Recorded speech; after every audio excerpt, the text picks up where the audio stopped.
Start of the second quarter in Harlem with the Glen Hill Spartans leading the Harlem Bulldogs 8-7 after a long 91-yard kickoff return by the Spartans. Jermez Bostic, and then he converted the two-point conversion, and here we are. And let's see if Harlem can answer the way Glen Hills did. Brown was back deep to receive for Harlem, so they wisely kicked it away from him. And the short kick comes down to the 34-yard line into the waiting arms of Michael Carroll, and that's where Harlem will set up shop. Well, again, Harlem has stopped themselves tonight. Glen Hills has not really been able to stop them. It's just Harlem's turned the football over. Mentioned earlier, these two teams not necessarily traditional rivals. This is their second year they've been in the same region. Harlem, they have faced each other 12 times previously. Harlem has won 7 of them, including a 31-24 win last year.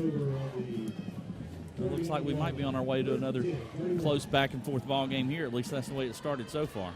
This is Garrett, the freshman, pushing and pulling his way up across the 35-yard line to about the 37. Yeah. Yeah, remember that name, folks, Cameron Garnett. You see him there. He's not your normal freshman. And they've, again, the folks, he went to Greenbrier Middle School, and there was, a lot of people assumed he'd be at Greenbrier, but he actually lives in this district. I think his mother works in Evans, but boy, they're happy to have him here at Harlem. I can promise you that. Gets the carry again, and he's going to have a first down across the 40 up to about the 42-yard line. Sometimes young guys try to do a little too much. It looks like he's, going to hit the hole and try to make that first guy miss, and that's what he's done. He just lowered his shoulder there.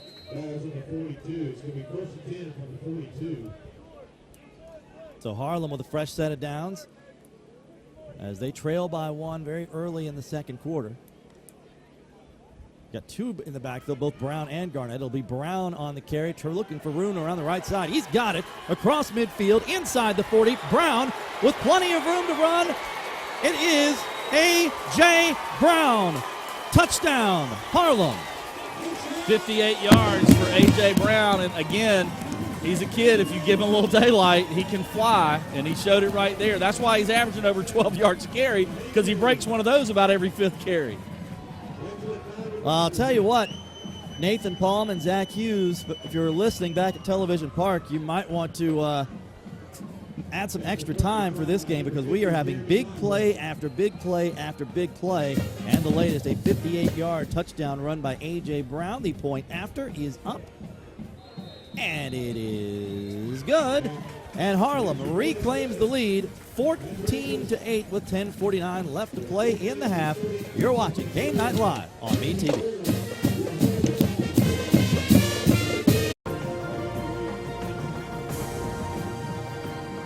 Back and forth we go at Harlem. The Bulldogs now on top 14-8 after the 58-yard touchdown run by A.J. Brown.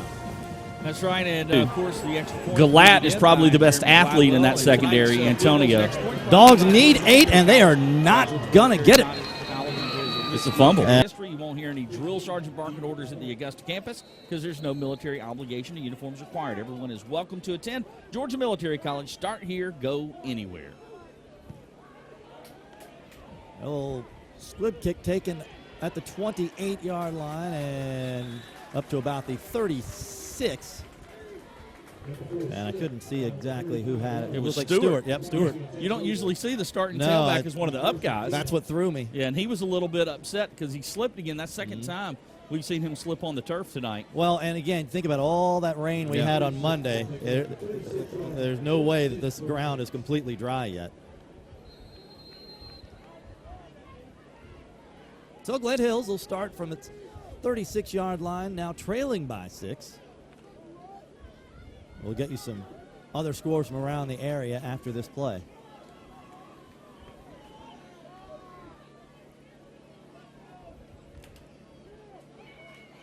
And once again, it is Stewart, and he is going to go absolutely nowhere, met by a red wall at the 35-yard line. Yeah, good surge up front by Harlem again. Like Kelvin Burns was the first man in there. Well, actually, the first man in there was Quest Caines. Yeah, that's what Quest Gaines, one of the smallest guys in the field. Burns got in there but missed him, and then Gaines actually hit him.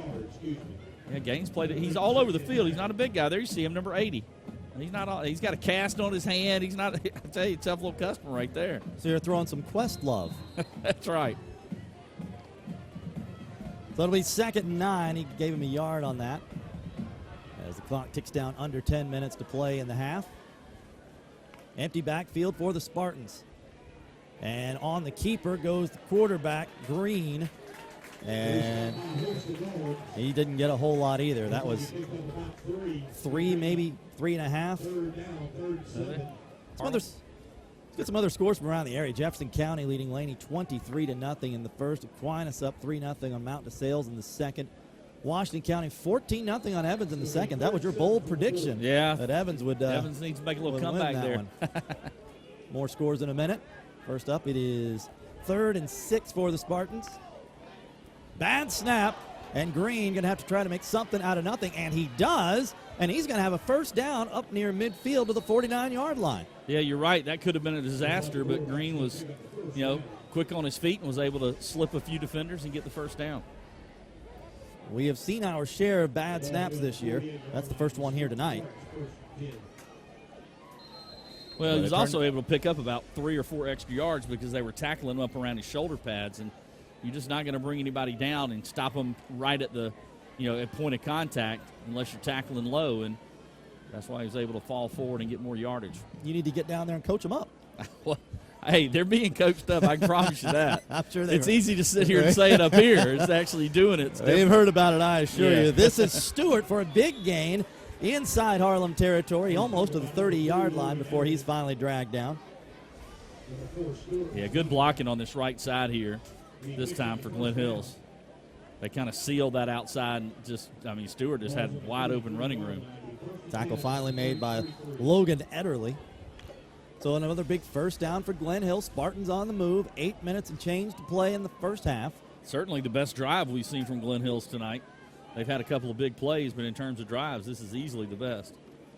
Carey's going to go again up the middle. Again, Stewart. This time not a whole bunch, as I don't even think he made it to the 30-yard line. Bring up second and about 8. Big number 62 in on that one, Tristan Williams, another one of the captains on this Harlem team. Greenbrier shutting out ARC 6-0 in the second. Sumter Academy up 7-0 on Augusta Christian in the first. Greenwood 14, Aiken 7. That's also a first quarter score. Silver Bluff shutting out Midland Valley 8-0. That's in the first. North Augusta up on White Knoll. That's a big game. Yeah, that's a big one, and that's going to be an impressive win if North Augusta is able to hold on to that. Up early. Second and about 8. Hard to beat North Augusta at North Augusta. I can promise you that. And again, it is Stewart getting strung out, trying to get the corner, and did a little bit, but I think he only got about a yard and a half. Tucker's going to have to come out of the game, number 22 in red. Lost his helmet. Yep, sure did. Ooh, nifty sidestep there by Stewart. Now, the defensive end for Harlem, number 35, Brendan Maddox, their leading tackler, did his job. He turned the play in, or was trying to, but the quarterback jumped over the top of him. And there is a player down for Harlem. I believe it is, it's hard to tell. I think it's number 9, which would be Jordan McClatty, but it's hard to tell from up here.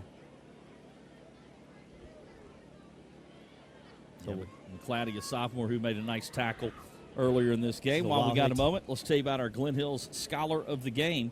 Number 18, D. Alexander McGee. He's a starting senior linebacker for the Spartans. He maintains a 3.0 GPA. And tonight, congratulations to Mr. McGee, because he's our Glen Hills Scholar of the Game. Number 18 for Glen Hills, D. Alexander McGee. And they are still tending to the injured player on the far side of the field. And it is indeed Jordan McClatty. He is up, and he is walking under his own power, and that's certainly good news. Absolutely. Good to see. Might have just gotten the wind knocked out of him. So when we reconvene here, it's going to be a pretty big third down for Glen Hills. You mentioned this is the most sustained drive they've had, but they're going to need a first down here to keep it going. Yeah, this has definitely been the most impressive drive. They had the kick return that got their only points on the board, and they had the one big pass play early. But this drive, they've had a couple of nice runs sustained in this drive, and if you're Harlem, you want to make a stand here and stop this thing and get that ball back, because they feel like they've given Glen Hills some opportunities with those turnovers. 2 down territory? I don't think there's any doubt for Glen Hills. I think in this spot on the field, you go for it. 3rd and 8 to throw. It is Green. He's got his man. Touchdown, Spartans. Well, there he is. That's good. Antonio Glott. Yep. Well, Green can throw it deep. He throws the deep ball pretty well. It reminds me a little bit of the Mason Cobb from Richmond. He can throw that deep pass, and Golad is his go-to guy, and there he was wide open. That on the other side of the field, Tucker has not been letting him get behind him. On that side of the field, he was able to get past the defenders. So another big grab for Golad and another big play for Glen Hills, and we are tied 14-all with the they're going to go for 2, or are they going to kick the extra? Well, they're going to go for 2 again. So I think we sense a theme for Glen Hills when they're on 4th down situation in the Harlem side of the ball, or when there's a point after opportunity. So going for 2 yet again, and it is to Stewart to the right, and the conversion is good. Well, look, here's the weird thing. We'll get to it. We got to take a timeout. We'll do that first. Glen Hills, though, is taking the lead back at 16-14 Spartans. We'll be back with more Game Night Live from Harlem in just a moment. I don't know. 16-14, Glen Hills leading Harlem after the big touchdown pass to Golad. Yeah, beautiful pass. We were all kind of talking about that during the break. Green throws a really nice deep ball. We saw Mason Cobb earlier this year, a little bit smaller quarterback that was throwing a nice deep ball for Richmond. I don't know if he has as strong an arm, though, as Green. Green really I've been impressed with Green's ability Yeah. to throw the ball. That is not something that we had been told a whole lot about. He, like I said, coming in, he completed 48% of his passes, but he has been dead on tonight. I think Brown. it's because he throws a lot of deep passes, though. They don't throw a lot. Brown fighting and pushing his way up to the 35-yard line, and that is where Harlem will have the ball 1st and 10. You know, if you watch the NFL quarterback stats closely, you'll see like 10 yards and in, they're deadly, and 10 to 20, they're pretty good, and it starts progressively get bad. Well, Glen Hills takes a lot of deep shots, so I think that hurts his percentage a little bit. But, yeah, there's no doubt he can throw the football, and he's got a weapon with Golad out there as well. It's like my putting average, except for mine starts out poor, gets poorer, He gets progressively and then worse. gets just embarrassing. Yeah. Officials step in and stop play. We got a timeout. Harlem will take one here. Our timeout's brought to you by Napleton Infinity of Augusta. Yes, sir.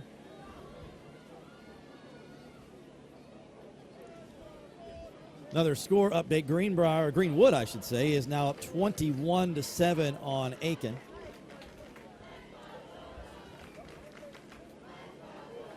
While we have a moment here, let's take it down to the sideline for Matt Lane for another Augusta Auto Auction sideline report. Matt, what do you got? John, yeah, as you see, a very familiar face for Harlem Athletics, not only for Harlem Athletics and Harlem High School, just for the whole city of Harlem and Columbia County. Jimmy Lewis, beloved, not only teacher, coach for many, many years here at Harlem High School, as you can see, still on the sidelines, not necessarily in a head coaching role anymore, but still fully involved with the program. And as anybody that's grown up in Harlem, you know who Coach Lewis is, and he's probably either coached you on the high school level or even lower than that, because he's been doing it so long and just so beloved in this area, Coach Jimmy Lewis. Yeah, legendary coach, won a number of state titles in baseball here at Harlem. And, you know, when he tells you he's retired, just call him on it, because he's down on the sidelines here helping out. He's still the head baseball coach, so he technically, he's retired, kind of. He just can't get away from it. He loves these kids. He loves Harlem. And, you know, I remember a few years ago as we see Garnett, the freshman, on a nice run here. Ooh. A few years ago when Grovetown High School was built, I really knew how much he loved Harlem. Grovetown was built, and it really took like 28 senior football players from Harlem. It just decimated their team. And when I talked to Coach Lewis about it, you could just tell. I mean, he was crushed because he really cares about this program a lot, and I'm sure he's happy the direction they're going in. And, again, keep an eye on that baseball team this year because he always has them ready to play. Well, he's handling the running backs here tonight for this Harlem football team, and he's got a couple of good ones. This one is Brown, who's trying to make something out of nothing and won't be able to. But the other one, the freshman Cameron Garnett, a couple of huge runs while we were talking about Coach Lewis to pick up the first down. Yeah, that was number 80 on the tackle. That's Jadavius White. And he did a good job hanging on to Brown because watch, Brown tried to fight his way off, but a good job by White to hang on to him. So it'll be second and about 14, and they'll run Garnett back in there. Matt Lane tells us from the sidelines that Brown might be a little banged up after that play. Here's a pass incomplete across midfield. Nothing but white shirts back there. And a heavy hit laid on the receiver, Malik Frails. Yeah, there's, I think, a flag down. That is the same play they scored the touchdown on. This is what Frails thought was going to happen the first time. And, yeah, that was – I mean, that you can't hit high. Flag. Yeah, Yep. you can't hit high. And I don't know if he necessarily led with the helmet, but you still can't go to the other player's helmet. So, yeah, that's going to be a personal foul. And that's going to be a big pickup for Harlem, 15 yards, and it'll put them inside Glen Hill's territory. Yeah, same exact play, John, that little slant they scored the touchdown on. And I said on the first one, it looked like the receiver paused, the same receiver, Frails. And that time, the safety did come over and lay the hit. Luckily for Harlem, though, it was an illegal hit, so they'll pick up the first down. So it'll be 1st and 10 at the Glen Hill's 30 or 46-yard line, I believe. Absolutely gorgeous night for football here in Harlem. After the weather we've had this week, yeah, it is hard to believe how perfect it is here tonight.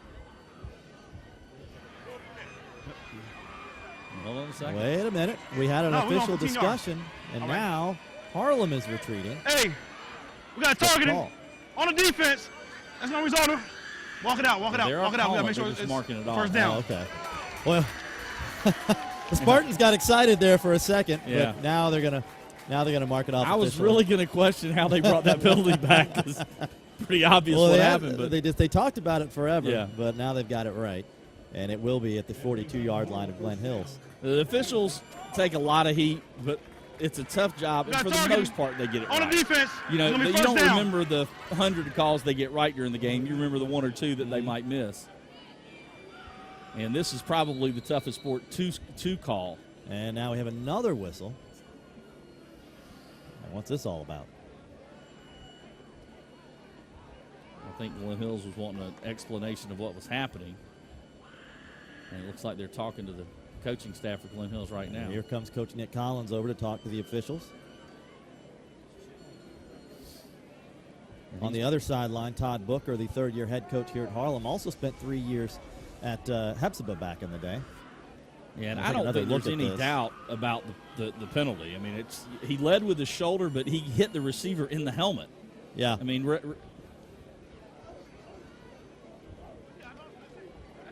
right, Matt's giving us the inside scoop, and you saw him pointing to the other side of the field.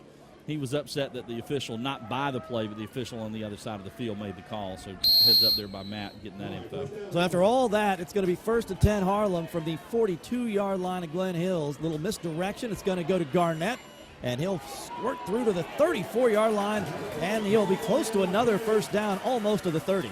Pretty hard run. Pretty good run there by a ninth grader. When I was in ninth grade, trying to think, if they told me they were going to hand the ball off to me in a varsity football game. It is going to be 4 fun years here at Harlem watching Garnett play. And the funny thing is, this isn't his team yet. This is A.J. Brown's team right now. There's Brown. Speaking of. Hey, there you go, right on cue. Back. Brown inside the 25 and pushed out of bounds. Yeah, these guys are going to put up some big numbers this year. Down to about 5:05 to play in the first half. As I said earlier, they've already got 15 touchdowns between them. Garnett has 8. Brown has 7. This is game 4. 15 touchdowns between them.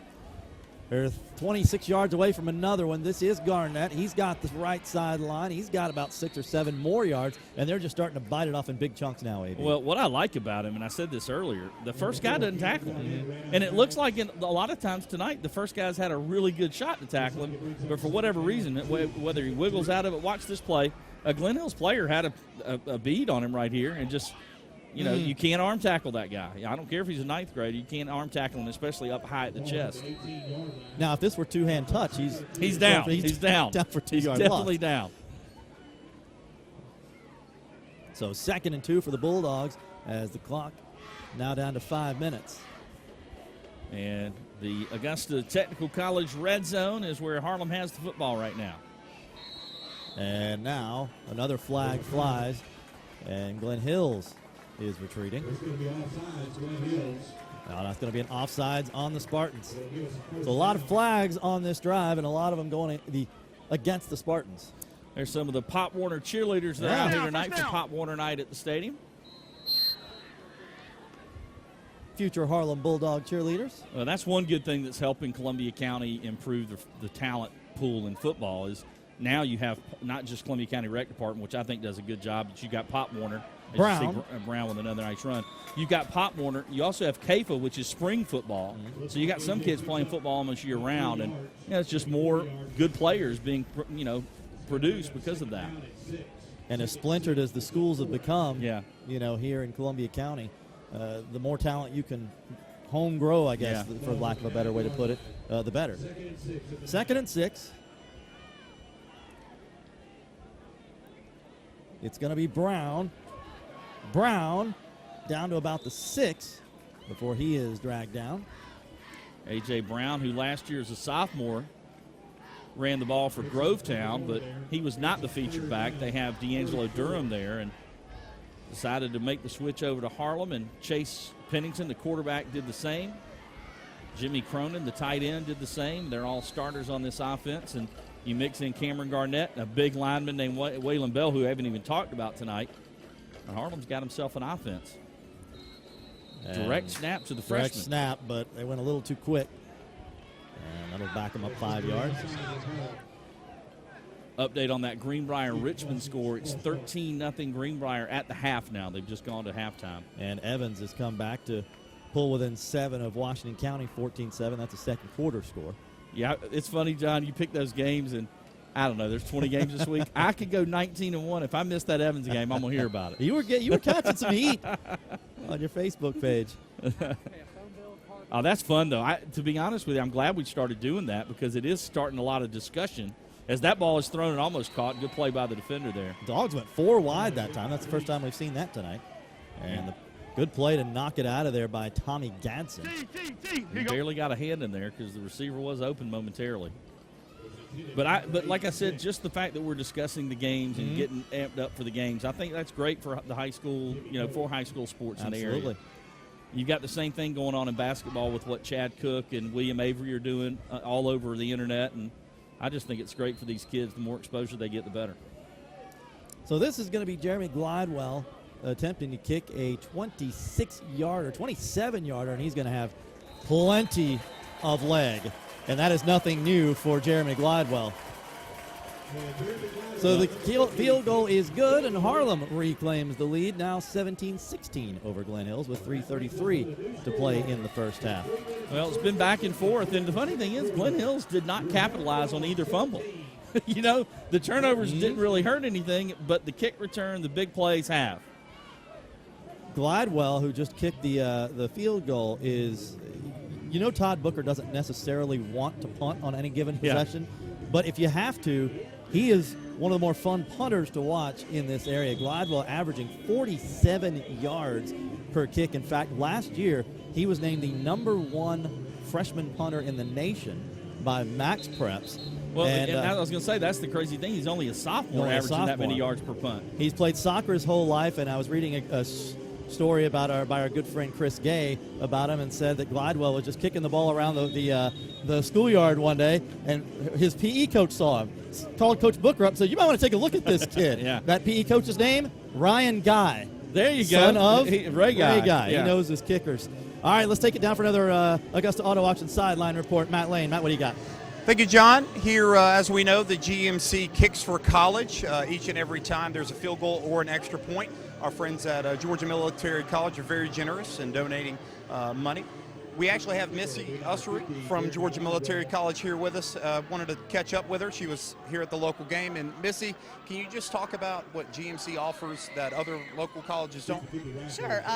One of the things about the Augusta campus that we offer, even though it's Georgia Military College, there's no military obligation to attend.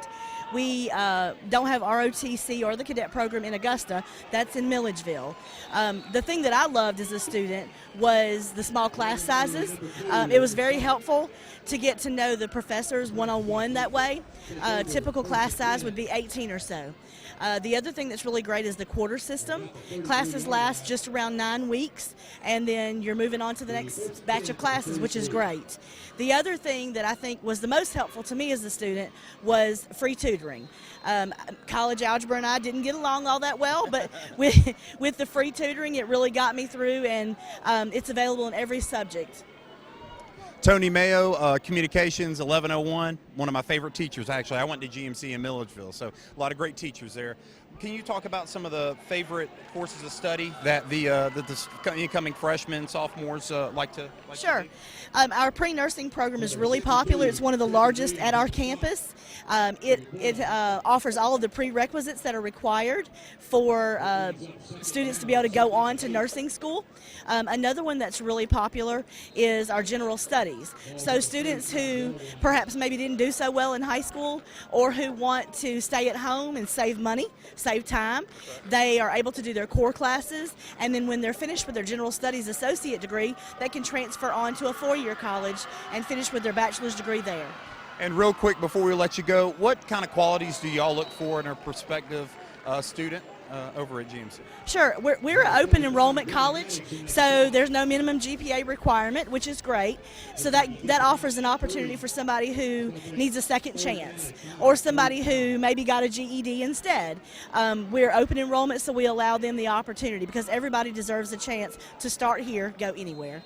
Absolutely. We want to thank Missy Ustery from GMC Augusta. Again, go check them out. They're off Davis Road. Right, that's right. Yeah, off Davis Road. Go check them out. Give them a call if you have any questions. Very easy to get in touch with. Great people over there. Back to you, John. All right, Matt, pretty big third down attempt here by Glenn Hills. Again throwing, and again he's got his man. This time there is contact, and there is the flag. Yeah, I was going to say the defensive back wanted the flag, and you know what? I think this might be offensive. I think be. The defensive player had to play on the ball. They got tangled up back there. We'll have to check the replay and find out. The defender's upset, but I don't think he realizes this might be on the offense. We also have another flag down back by the line of scrimmage. And that in the area of holding. Yeah, their feet got tangled. Yeah, that's really incidental. I'm not sure that's a flag. Well, let's check the one back near the line. We got 2 fouls. Here's his third and five. 2 fouls on the play. Downfield. We got So an illegal man downfield against Glenn Hills. They call pass interference on Harlem. Third down. And they're going to offset the penalties. So we'll do this play all over again. So, yeah, I think their legs just got tangled. Nothing there. And to be honest with you, again, the defensive back had a better play on the ball than the receiver, really. and I think that's exactly what Nick Collins is saying. They'll have to get him back to the sidelines. So once again, it'll be third and I'm going to call it a long 5 for Glenn Hills, and now I believe we're going to have a timeout on the field, and we do. Spartans take timeout with 1:51 to play here in the half, and the Spartans trailing 17-16. You can say a lot, but you can't say Nick Collins don't want to win this football game. Boy, he's fired up over there. He called the timeout to fuss at the officials. He didn't care about what was going on with his team. So a Napleton Infinity of Augusta timeout to give us a chance to talk about these two programs. These are two athletic programs that have well, first of all, let's take a look at one of our possible hit of the game nominees. I don't like this one's chances. No, I don't think this is going to do it. We might have one better later in the game. But anyway, these two programs have had, athletic departments have had a lot of success in other sports. Harlem, as you mentioned, has had a ton of success in baseball, also in softball. Yeah. Glenn Hills has had some great basketball teams and track programs over the years. These two programs, these two head coaches now really trying to establish football as a tradition at these two schools. Oh, no doubt. And that's why Todd Booker got back into coaching. Todd Booker was the athletic director at Grovetown. He wasn't a coach, he was just the athletic director. And when he had the opportunity to, when he heard Jimmy Lewis was stepping down and had that opportunity, he came over, he missed it and wanted to get back out there. Todd Booker, by the way, was a great athlete in his own right at Butler High School and played a number of different sports, was a really tremendous athlete. And he wants to establish a winning tradition here on the football field. And you're right, same thing. Glen Hills, you look in the past, they've had some really good basketball teams, a state title team not too long ago. Also a state title team on the girls' side, both boys and girls. And that's what Nick Collins is wanting to do here, and it's tough. That is the toughest thing to do, is change the perception and get that winning is contagious thing. But you got to get it going first, and that's the toughest thing to do, I think. Glen Hills on 3rd and 6. And again, the throw is Green. He's going to overthrow his man, Eric Farmer, on the near sideline, and it'll be 4th down. And you talk about Glen Hills football, the heyday, if there was one, for Glen Hills football, the late 80s under Coach Gene Crislip. Yeah. They were a state semifinalist back in 1983, I believe it was, when they made it all the way to the Final Four. Other than that, there hasn't been a whole lot to brag about. They have had some guys make it to the pros. Probably the most notable was Leroy Irvin, one of the great punt returners in the history of the NFL with the Rams, and he stands out. Charles Evans, the former fullback with the Minnesota Vikings, they had a couple others that have made it as well. I think they're just trying to draw them off here. Yeah, by the Gary way. and Jerry Ellison were 2 great running backs that both played briefly in the NFL from Glen Hills. And not to be forgotten, our very own Mike Ludwikowski, Glen Hills class of 1983 or 1973, I believe he said. That's right. He's helping us out in the truck tonight with our replay. So Harlem, very disciplined there, did not jump off, and Glen Hills will be forced to kick here and take the penalty. Tried the hard count, didn't work. Back deep to receive for Harlem, Kevin Jones, standing at his own 35-yard line.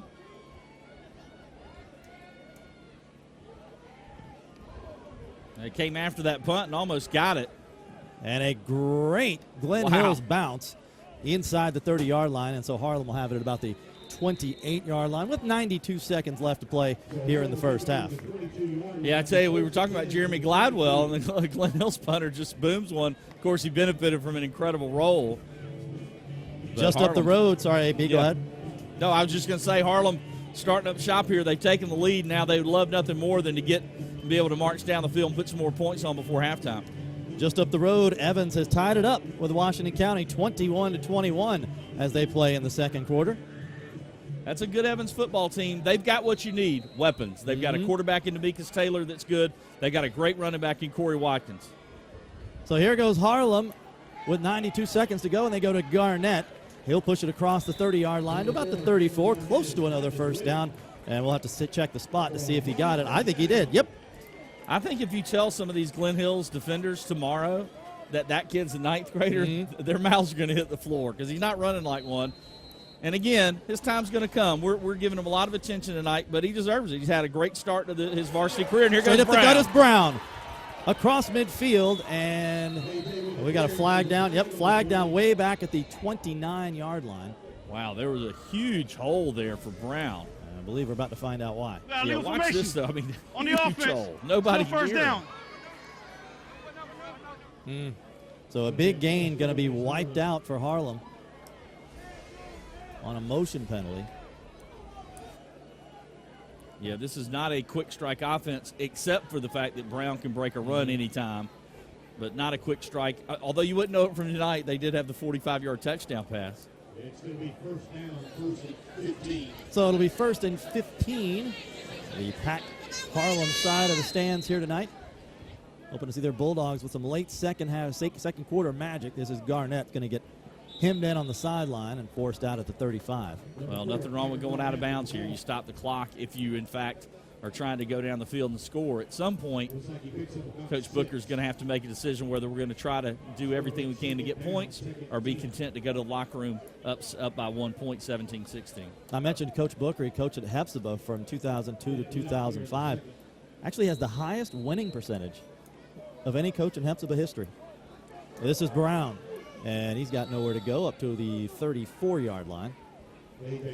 Well, he took the opportunity to come over to Grovetown when it was built. But again, Rodney Holder came in as the football coach and Todd Booker came in as the athletic director. They had a great relationship, but he wanted to be back out on those sidelines. He missed it.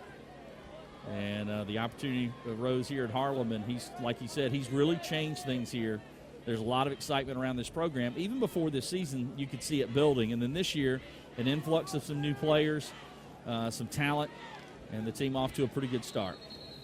And another flag. This is not the cleanest end to a first half we have had this year on Game Night Live.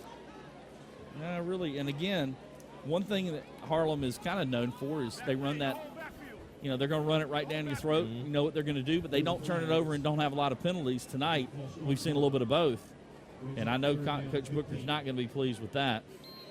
One name we haven't called out for Harlem tonight is Waylon Bell. He's big number 72. There you see him right in the right center of your screen there. Talented offensive lineman who will definitely have a chance to be playing on Saturdays following his senior season this year. You can't miss him right there. Yeah. He's a big boy. 3rd and 15.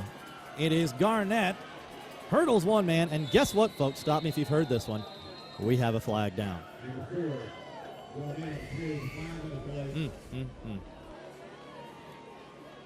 So, guessing that's going to make it 3rd and 20 for Harlem. Well, this is the point where now you're giving Glen Hills a chance to do something crazy here before the end of the half.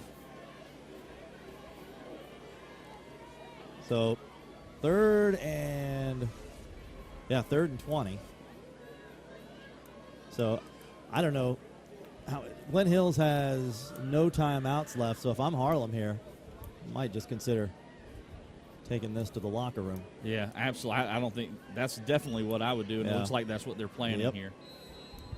Chase Pennington likely to take a knee. And he does, and unless we have another flag, which we do not, that will end the first half of play. So, that's going to do it for the first half here in Harlem. With your score, the Harlem Bulldogs 17, the Glen Hills Spartans 16. We will take this time out and come back with the halftime show. Wait, I think we have Matt Lane down on the field with Coach Todd Booker. Before we go to break, we'll take it down there for another Augusta Auto Auction sideline report. Matt. That's right, John. I don't have 2 flags.